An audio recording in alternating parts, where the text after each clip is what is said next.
खैरपुर नाथन शाह में सफाई जा नाक़स इंतजाम, शहरी म्यूनसिपल इंतजामिया तोड़े चूंडियल नुमाइंदन खिलाफ सरापा एहतजाज आहिनि।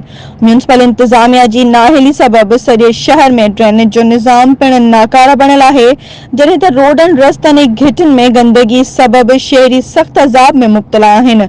सफ़ाई जे नाक़स इंतजामनि खिलाफ सिविल सोसाइटी जे अॻवाननि सैयद हसन अली शाह, फयाज़ जाफरी ऐं ॿियनि एहतजाजी तहरीक हलाइण जो ऐलान कंदे चयो आहे त 22 जून ते सॼे शहर जो कचरो खणी म्यूनसिपल कमेटी ऑफिस जे मेन गेट अॻियां उछलाए एहतजाज कयो वेंदो। शहरियुनि जो चवणु आहे त जेकॾहिं 2 ॾींहनि अंदरि शहर में सफ़ाई जो अमल शुरू न कयो वियो त शहर जो गंद किचरो खणी म्यूनसिपल कमेटी ॾांहुं रुख कयो वेंदो।